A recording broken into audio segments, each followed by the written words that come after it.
नमस्कार साथियों, आप सभी का स्वागत है आपके अपने YouTube channel MK teaching point में। साथियों, Madhya Pradesh Jabalpur high court double bench आज की महत्वपूर्ण सुनवाई के बाद में आपको अवगत कराएंगे जो बीएड वर्सेस डीएलएड को लेकर के हुई है। क्या कुछ रही है महत्वपूर्ण चीज़ें इस सुनवाई के दौरान, सब कुछ स्पष्ट करेंगे। वीडियो के माध्यम से निवेदन करेंगे, वीडियो को बिना स्किप किए हुए अंत तक देखें और सभी साथियों को शेयर करें। जो साथी चैनल पर पहली बार विजिट कर रहे हैं तो कृपया चैनल को सब्सक्राइब करके बेल आइकन जरूर प्रेस कर लें।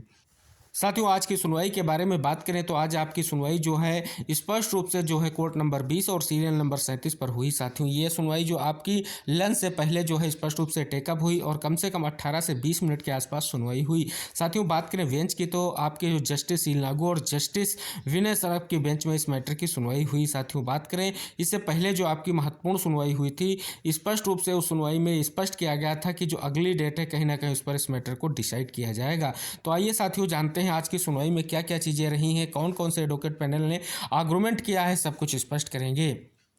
तो साथियों, सबसे पहले आपको अवगत कराएंगे आज की सुनवाई में एडवोकेट पैनल कौन कौन से थे। साथियों, स्पष्ट रूप से बात करें तो वीएड की तरफ से अमित पवन सर और स्पष्ट रूप से डीएलएड की तरफ से आज मीनाक्षी अरोड़ा मैम ने स्पष्ट रूप से जो आर्गुमेंट किए। साथियों, बात करें स्पष्ट रूप से शुरुआत जो की गई वो अमित पवन सर के माध्यम से की गई और उन्होंने स्पष्ट रूप से एक बार फिर से जो आपकी स्पष्ट रूप से एक क्लेरिफिकेशन याचिका जो लगी हुई है, स्पष्ट रूप से अर्नब घोष वाली याचिका, उसका कहीं ना कहीं हवाला दिया और स्पष्ट किया कि 11 जनवरी को इसकी डेट लगी हुई है। हालांकि इस आर्गुमेंट पर स्पष्ट रूप से जो है जस्टिस के माध्यम से टिप्पणी की गई कि आपने पहले भी अवगत कराया था कि जो इस याचिका की सुनवाई है वो 11 दिसंबर को होने वाली है, इसलिए डेट को आगे बढ़ाया गया और जनवरी में लगाया गया, क्योंकि साथियों बीच में आपको पता है छुट्टियां थीं। लेकिन साथियों, इस जो है आर्गुमेंट का कहीं ना कहीं मीनाक्षी अरोड़ा मैम के माध्यम से जो है कड़ा विरोध जताया गया और उन्होंने कहा कि इससे पहले एक और महत्वपूर्ण जो मिसलेनियस एप्लीकेशंस हैं उनको जो है रजिस्ट्री के माध्यम से ही कहीं ना कहीं डिसमिस किया जा चुका है। इसको लेकर के उनको असिस्ट कर रहे जो एडवोकेट थे उन्होंने भी कई बार इस चीज़ को लेकर के स्पष्ट किया कि इतने जो हैं कहीं ना कहीं बीएड चयनित हैं और उन पर जो है निर्णय लिया जाए। और ये भी मीनाक्षी अरोड़ा मैम ने स्पष्ट किया कि आपने पिछली सुनवाई में जो स्पष्ट किया था कि अगली डेट पर जो है इस मामले को डिसाइड करेंगे। और साथियों, कुछ हाईकोर्ट का पैनल भी यहाँ पर था, लेकिन साथियों आज की सुनवाई में केवल और केवल जो सुप्रीम कोर्ट की तरफ से जो जज थे जो वर्चुअल माध्यम से जुड़े हुए थे, देख सकते हैं यहाँ पर वीडियो कॉन्फ्रेंसिंग के माध्यम से जुड़े हुए एडवोकेट ने आज जो है कहीं ना कहीं जोरदार बहस देखने को मिली। लेकिन साथियों, यहाँ पर बात करें इस बहस से एक स्पष्टीकरण हो गया। कहीं ना कहीं जस्टिस ने स्पष्ट रूप से फिर से वही बात कही कि हम एक और डेट दे रहे हैं। स्पष्ट रूप से जो आपकी क्लेरिफिकेशन याचिका की सुनवाई लगी हुई है उससे संबंधित जो भी निष्कर्ष आता है कहीं ना कहीं उस पर जो है विचार किया जाएगा। हालांकि साथियों, अमित पवन सर के माध्यम से एक और जो है हवाला दिया गया जो आप सभी को बता दें, 69,000 शिक्षक भर्ती का मुद्दा है जिसमें बीएड वर्सेस शिक्षा मित्र का जो मुद्दा लगा हुआ है, कल आप सभी को पता है, उसकी भी उन्होंने हवाला दिया। कहा ये मैटर भी बिल्कुल सेम है और उन्होंने बार बार कहा कि जो आपकी स्पष्ट रूप से क्लेरिफिकेशन याचिका है वो सभी राज्यों से कहीं ना कहीं उसका इम्पैक्ट जरूर पड़ेगा जो निर्णय लिया जाएगा। तो इसकी बार बार यही सब एग्रीमेंट और रिक्वेस्ट के बाद हालांकि मीनाक्षी अरोड़ा मैम ने कई बार जो है स्पष्ट रूप से कड़ा विरोध जताया और स्पष्ट कहा कि अब इस मामले को स्पष्ट रूप से कहीं ना कहीं डिसाइड करना चाहिए। लेकिन साथियों, जस्टिस बिल्कुल स्पष्ट रूप से अंततः यही सेटिस्फाइड हुए। उन्होंने कहा कि हम स्पष्ट रूप से इसको जनवरी के लास्ट वीक में लगाते हैं और स्पष्ट रूप से अब जो अगली सुनवाई होगी कहीं ना कहीं स्पष्ट रूप से निर्णायक होगी। तो साथियों, स्पष्ट हो गया कि आज की जो सुनवाई है कहीं ना कहीं कुछ बड़े अपडेट साथियों आप सभी के लिए आ रहे हैं कि एक बार और बीएड चयनितों को मौका मिला है और हो सकता है कि अब अगला मौका ना मिले, क्योंकि साथियों इसके पहले सभी को अवगत करा दें, सरकार से जवाब मांगा जा रहा था। स्पष्ट रूप से सरकार ने जवाब प्रेजेंट कर दिया है, उसमें सारी चीज़ें स्पष्ट हो गई हैं।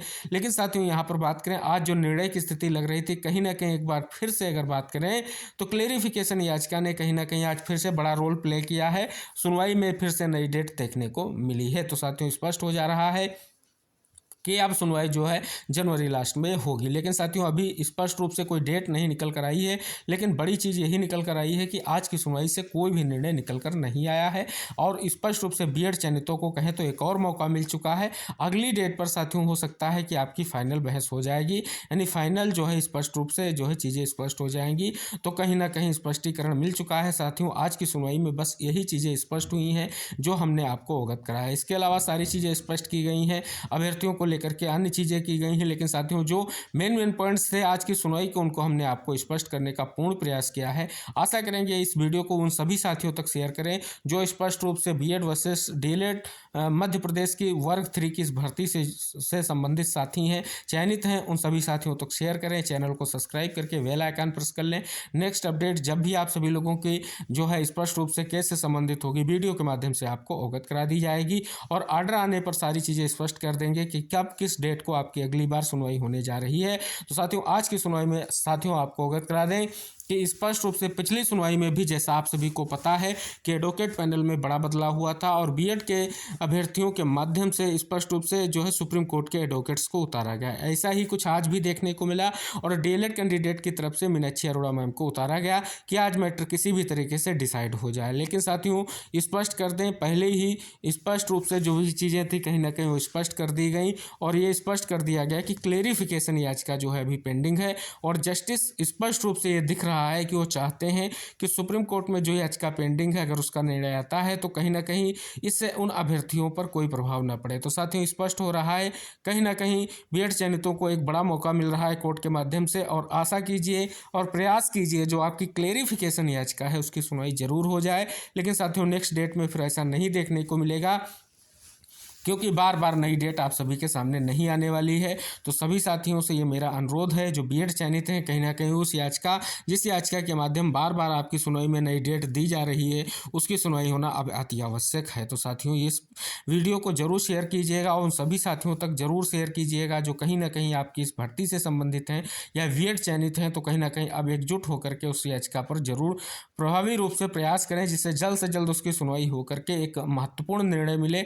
और साथियों आपको अवगत करा दें इसके दूरगामी प्रभाव देख रहे हैं जस्टिस के माध्यम से जो सोच दिख रही है वो स्पष्ट हो रही है कि बीएड चयनितों को लेकर के जो स्थितियां सुप्रीम कोर्ट में बनी हुई हैं कहीं ना कहीं उसमें अगर एक क्लेरिफिकेशन याचिका पर कोई जजमेंट आ जाता है तो स्पष्ट रूप से ऐसा कोई जजमेंट वो पास नहीं करना चाहते हैं जिससे कहीं ना कहीं उसको बाद में स्पष्ट रूप से चैलेंज करने का प्रयास किया जाए। साथियों तो एक बड़ा निर्णय देखने को मिला है।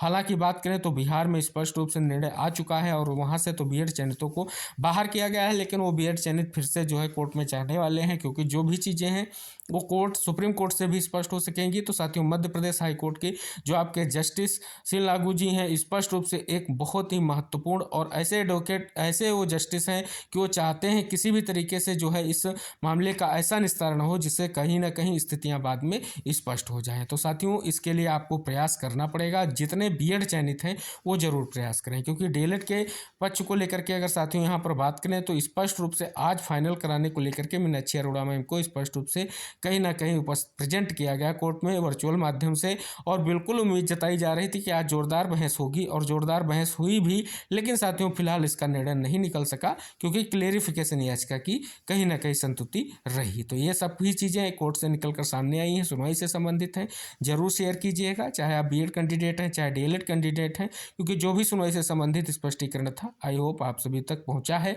मिलते हैं नेक्स्ट वीडियो में, तब तक के लिए जय हिंद, टेक केयर, बाय बाय साथियों।